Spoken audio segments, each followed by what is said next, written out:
আলাদারের উক্তিগত যুক্তি বাক বিতণ্ডা চন্দন প্রস্তথাগত জল্পনা এবং কল্পনা প্রচণ্ড অগ্নি উত্তাপে যেমন প্রকাণ্ড লৌহখণ্ড যেমন গলে যায়, আজ আমার বিপক্ষ পাল্লাদারের বাক করতে হবে সমগ্র শ্রোতাবিন্দাজ গলীয়মান। হে রাম, তুমি এখনো বুঝতে পারছো না তুমি কার সঙ্গে দ্বন্দ্ব করছো? তোমাকে যে কত ভালোবাসি আমি, তোমার কি কিছু মনে পড়ে না? রাম, তুমি আমাকে চেনো না, কিন্তু আমি তোমাকে চিনি। তুমি কে? তুমি আমাকে চেনো না, তোমাকে আমি কত ভালোবাসি। তোমাকে যদি ভালো না বাসি, আমার এই রাবণ বধের জন্য আপনারা জানেন আমাকে বলছেন লম্পট। তুমি রম্ভাবতীর সতীত্ব নষ্ট করেছো, রম্ভা হরণ করেছো, শুনে দুঃখ পেলাম। রাম, তোমার মুখে এটা শোভা পাই না। বলছে রাবণ চরিত্রহীন, রাবণ মেয়ে পরের নারী চুরি করেছে। তুমি রাবণকে চিনতে পারলে না রাম, এই আমার দুঃখ। রাবণ যদি চরিত্রহীন হতো, রাবণ যদি পরের মেয়েকে চুরি করত, যেদিন তুমি এই রাবণ বধের জন্য যেদিন সমুদ্র সৈকত কালো বদল করে মা দুর্গার পূজা করেছিলে, কে পৌরোহিত্য ছিল? পুরোহিত কে ছিল? জবাব দাও। সেদিন চণ্ডীপাঠ কে করবে? এই রাবণ। রাবণ নিজের মৃত্যুযোগ্যই চণ্ডীপাঠ শেষ হবে, রাবণ বধ হবে। রাবণ চণ্ডীপাঠ করছে, চোখে জল পড়ছে, মহিষাসুরের অত্যাচারে জর্জরিত হয়ে দেব। কাত্যায়নমণির আশ্রমে সমবেত হলেন। কাত্যায়নমণি আগে যজ্ঞ করলেন, সেই যজ্ঞের ঘৃত মহিষাসুর নারী মূর্তি ধারণ করে যজ্ঞের ঘৃত পান করলেন। তখন কাত্যায়নমণি অভিশাপ দিলেন, দুরাচার মহিষাসুর নারী মূর্তি ধারণ করে যজ্ঞের ঘৃত জলপান করলে তুই নারীর হাতেই মরবি। দেবতারা তীরে দিলেন দিয়ে মা দুর্গাকে দশকরা মূর্তি স্থাপন করলেন। হিমাচল দিলেন সিংহবাহন, পিনাকানি শিব দিলেন শূল, বিষ্ণু দিলেন চক্র, কাল দিলেন খড়গ, পবন দিলেন ধনুর্বাণ, দেবতা শস্ত্র ধরে মহিষাসুরকে বধ করে। চট্টরাজ, সেদিন কে পৌরোহিত্য করেছিল? চরিত্রহীন রাবণ। তুমি ছুটে গিয়েছিলে শিবের কাছে। দেবাদিদেব মহাদেব, তুমি আবার অকাল বোধনে পৌরোহিত্য করো। নিষ্কলঙ্ক পুরুষ চাই, তাছাড়া আবার পূজা সমাপ্ত হবে না। মহাদেব বলছে আমি নিষ্কলঙ্ক লয়, আমি প্রতিদিন কুজনি পারা যায় বাগদি মেয়ের সঙ্গে আমি প্রেম করি। ছুটে গেল বিষ্ণুর কাছে। বিষ্ণু বলছে আমি তুলসী হরণ করেছি, আমার কলঙ্ক আছে। ছুটে গেল ব্রহ্মার কাছে। ব্রহ্মা বলছে আমি সন্ধ্যা হরণ করেছি, আমার কলঙ্ক আছে। দেবরাজ ইন্দ্র বলছে আমি অহল্যা হরণ করেছি, আমার কলঙ্ক আছে। ৩৩ কোটি দেবতা নিষ্কলঙ্ক নয়। তখন বলছে দেবগুরু বৃহস্পতি বলছে একমাত্র নিষ্কলঙ্ক পুরুষ হচ্ছে রাবণ।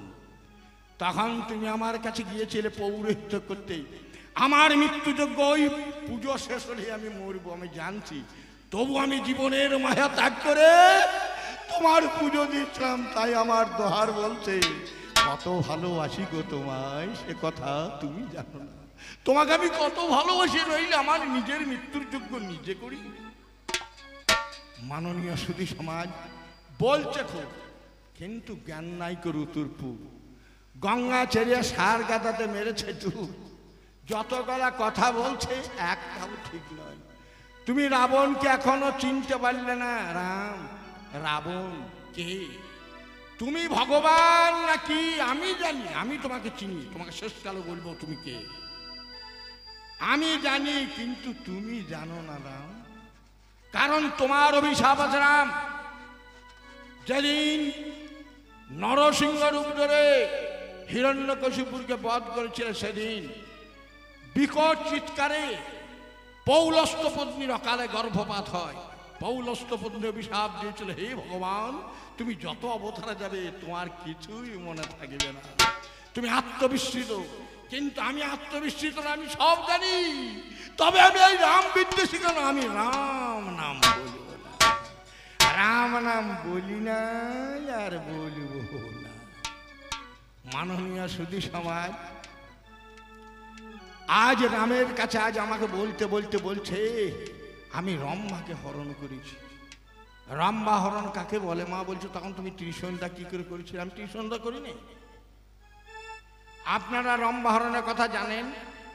রাবণের লঙ্কা, ল শব্দে লক্ষ্য করা, ইঙ্গ শব্দে মা কাত্তায়নী, আর তার কৃপায় এই লঙ্কা।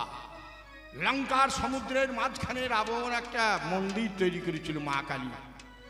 সেই মন্দিরে রাবণ যখন দিগ্বিজয় যায়, মন্দিরে পুজো কে দেবে? তখন বলছে একমাত্র ভাতু, সেই ভাতৃবধূ রম্ভা পুজো দেবে। রম্ভা পুজোর দায়িত্ব নিল। রাবণ কিছু দূর গিয়ে আকাশপথে দেখছে পুজো হচ্ছে কিনা। রাবণ তখন আকাশপথে দেখছে একটা নৌকা বাঁধা থাকতো, সেই নৌকাতে করে যেত, মন্দিরে নৌকা বাঁধা থাকতো, পুজো করত, আবার নৌকাটিকে নিয়ে এসে লঙ্কার ঘাটে বেঁধে রাখত। রাবণ দেখছে লঙ্কার ঘাটে নৌকা বাঁধা আছে, মন্দিরে পূজার মন্ত্র উচ্চারণ হচ্ছে, গেল কি করে রম্ভা? রাবণ পুষ্পরথ থেকে তাকিয়ে দেখছে রম্ভাবতী জলের ওপর পা দিয়ে হেঁটে আসছে। জলে ডোবে না, কাপড়ও ভেজে না। যেই কুড়িয়ে এসেছে রাবণ নেমে তখন রম্ভাকে সাপটিয়ে ধরেছে, বলছে মা তুমি এই যে বিদ্যা, তুমি জলের উপরে হেঁটে যাওয়ার বিদ্যা তুমি পুরো করে তোকে কুম্ভক প্রণাম কি করে শিখেছো মা? তুমি আমাকে একটু শিক্ষা দাও, নচেত তোমাকে আমি ছাড়ব না। 7 দিন 7 রাত ধরেছিল। বলছে ত্রিসন্ধ্যা করবে না? বলছে আমার ত্রিসন্ধ্যার দরকার নাই, আমি যদি প্রাণায়াম শিখতে পারি আমার ত্রিসন্ধ্যার দরকার নাই। যার জন্যেই রম্ভার কাছে সেই প্রাণায়াম যোগ শেখার জন্যে রম্ভাকে ধরেছিল। একেই বলে রম্ভা যা জানো না তা বলতেছ না। রামচন্দ্র তোমার যে সীতা আমার কে তুমি তা জানো না। আমি কেন সীতাকে এনেছি তাও তুমি জানো না। হারি যখন তানা না না না তানা না না না না তানা না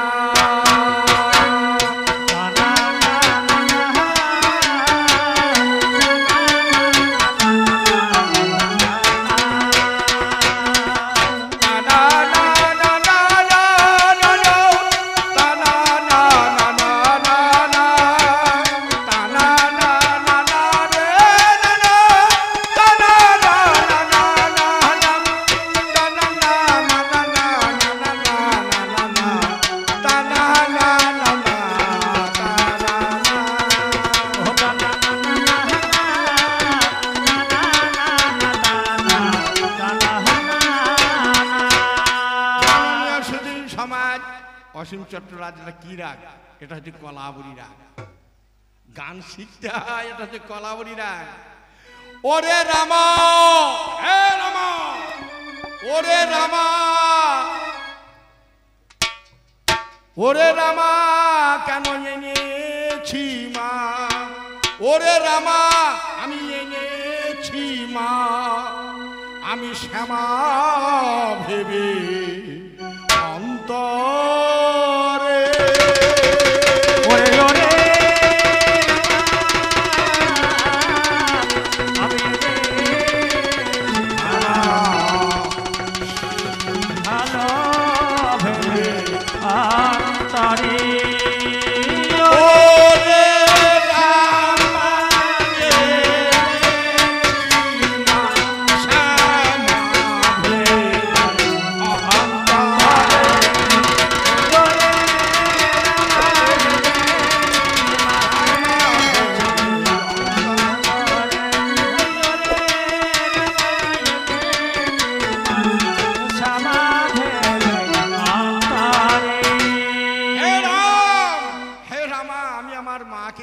আমি শ্যামা ভেবে অন্তরে।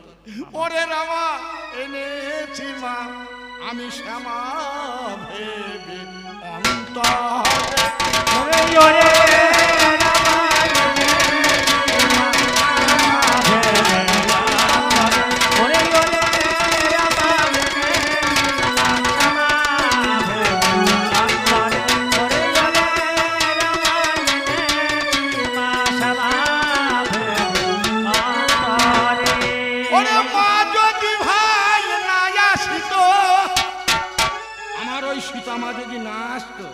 যদি বলতে আমি যাবো না, মা যদি ভাই না আসিত আনতাম আমি কি করে ভরে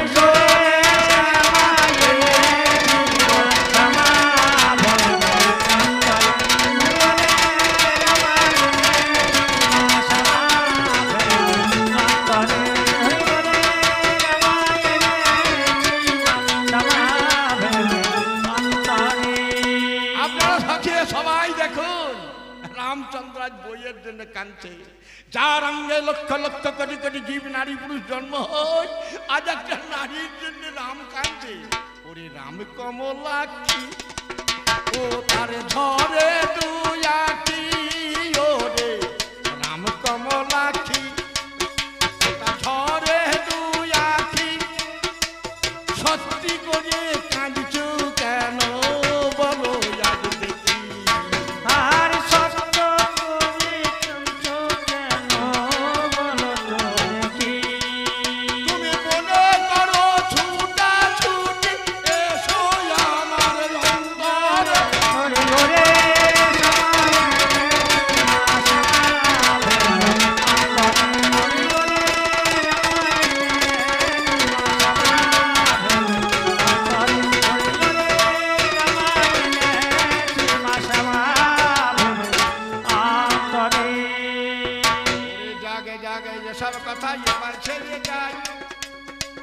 আমি পাল্লাদারের কথা মতো জবাব দেব ভাই।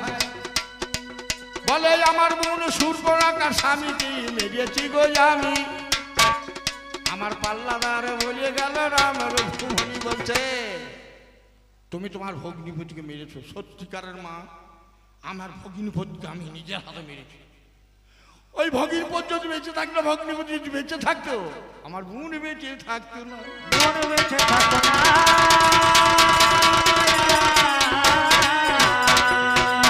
মাগো আপনারা জানেন আমার ভগ্নিপতির নাম বিদ্যুৎ জিহ্বা, যার জীবের জায়গাটা বিদ্যুৎ যেত, কারেন্ট যেত। এইবার চিন্তা করুন, ওই জীব যদি আমার চুমু খেতে গিয়ে আমার ভগ্নির মুখে থেকে, তাহলে কারেন্টের ভাই শর্ট মারি, কারেন্টের ভাই শর্ট মারিবে। সেই জন্য আমি দিলাম কারেন্টের ভাই শর্ট মারিবে। আমার কাছে শোনো, তুমি শোনো আমার চাই। ওরে রাবণের 10 মুন্ড শনিবারে পাই। বলছে মায়ের পেটে থেকে তুমি কেমন করে বেরিয়ে হয়। সত্যি করে রাম নয়, হাঁদা রাম হয়, এটা হাঁদা রাম, আসল রাম নয়। আমার ছোট লাঠিটা, আমার বাড়িতে একটা মোষ ছিল একজোড়া, তার মোষের 2 হাত লম্বা শিং ছিল। তা আমার ছোট লাঠিটা বলছে হা দাদু, এই মোষটা যখন ওই ওর মায়ের পেটে ছিল, অত বড় বড় শিং বেরিয়ে হলো কি করে?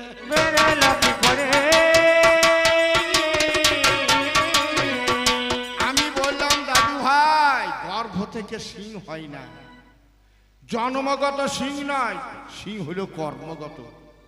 রাবণের মাথা একটাই ছিল, তবে রাবণের 10টা মাথা হলো কর্মগত কারণে 10টা মাথা। রাবণ রাজা প্রতিদিন ভদ্রাকালীর পুজো করতো ভাই, তবু আমার মা কালীর দেখা পেত না। একদিন বললে ওগো মা জননী, জনরে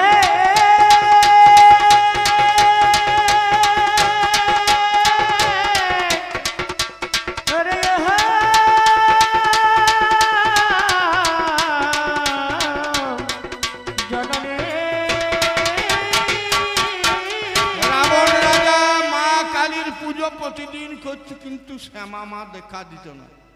একদিন পুজো করছে আর রাবণ রাজা বলছে ওম করলাবদানাং মুখতাগে সিং চতুর্ভুজাং দিব্যদৃষ্টাং বন্নমালা বিভূষিতাং সদ্দোষিন্ন খর্গমর্দকরম ভুজাং ভঙ্গভরদং চৈব দক্ষিণার্ধপানিকম মহামেঘ প্রভং দেবী তথা তব সমঙ্গনি হ্রিയോ পরিমহাদব সংশ্রিতাং বালার্কমণ্ডলাকর্ষিকম মিদং মহাময় জগৎমত কালীকে ঘোর দক্ষিণে ध्यानवंदनं देवी नमस्ते परमेश्वरी।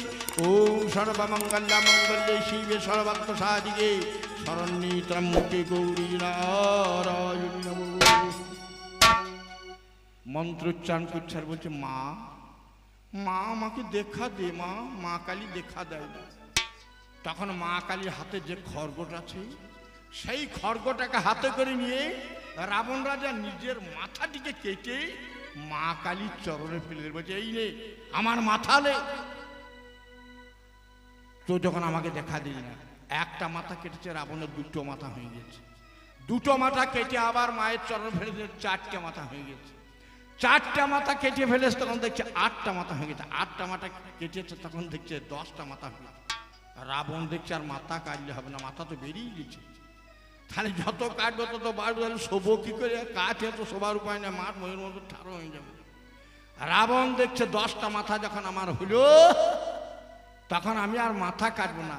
নিজের ছেলে ইন্দ্রজিৎকে নিয়ে যুবক আসতে ধরে খোঁটাতে ধরে বলছে, মা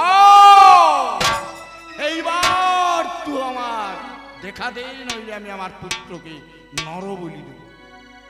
যেই চোট মারতে যাচ্ছে, আর মা কালী তখন হাতে চপ করে ধরেছে, আর রাবণ টুক করে চোখ মুছে দিয়েছে। মা কালী বলছে, রাবণ তুই কি মা, তুই এতক্ষণ ডাকলি, নিজের মাথা কাটলি, ছেলেকে বলিদান দিতে গেলি, আমি এসেছি রাবণ, আমি মা কালী, একবার তাকিয়ে দেখ। রাবণ বলছে, আমি দেখবো না। বলছি, কেন দেখবি না? এত করে রাখলি, নিজের মাথা কাটলি, ছেলে কাটতে গেলি, আমি এসেছি তো, তুই তাকিয়ে দেখ আমি সত্যিকারের মা কালী বটি কিনা।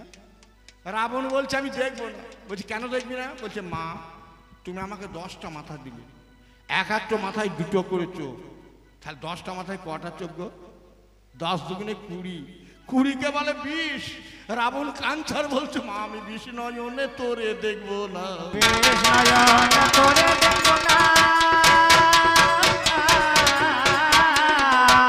মা কালীর হাতের খাড়াটিকে নিয়ে একটা চোখকে তুলে বলে, এই তোর খাড়া। রাবণ রাজা মা কালীকে দেখে মাকে প্রণাম করলে, একটা চোখ তুলে রেখে। আপনারা যারা ব্রাহ্মণ আছেন তারা জানেন, ওই খড়গের যে চোখটা ছোট, রাবণ রাজার চোখ মাকে দান করেছিল। রাবণের 20টা চোখের মধ্যে 19টা চোখে দেখতে পাই, একটা চোখ কানা। এইবার আমাকে কালকে রসরাজ পাল্লা বলছে, তোমার 10টা মাথা, কোন মাথাটা তোমার মাঝখানে? আমরা যে মাথাটাতে একটা চোখ আছে, একটা চোখ নাই, সেইটাই আমার আছে মাঝখানে, সেইটাই আমার আছে মাঝখানে। কারণ মা কালী যে মুন্ডগোলা দিয়েছে, সে চোখ আমি একটা তুলি নাই, আমি নিজের চোখকে তুলে দিই।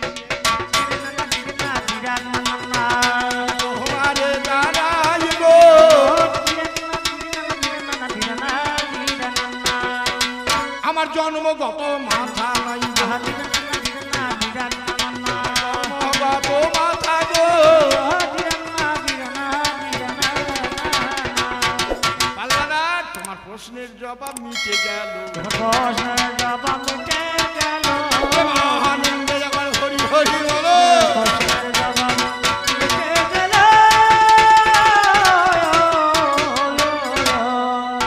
এবার আমার পাল্লাদার বলেছে, লক্ষণ 14 বছর অনাহারি ছিল ভাই, 14 বছর নিদ্রাহীন,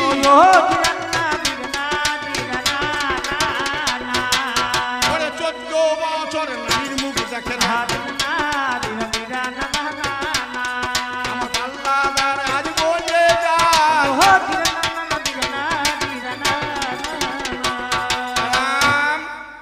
তুমি যে বলছো যে লক্ষণ 14 বছর উপবাসী, 14 বছর অনাহারি, 14 বছর অনিদ্রা, 14 বছর নারীর মুখ দর্শন করে নাই।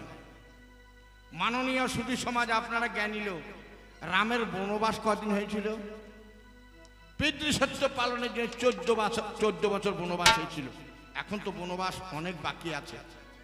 আর ভরত বলছে, যদি 14 বছরের একদিন যদি পেরিয়ে যায়, আমি অগ্নিকুণ্ডে জ্বলেছি, আমি আগুনে হাত দিয়ে প্রান্ত জীব, আগুনে হাত দিয়ে প্রান্ত জীব।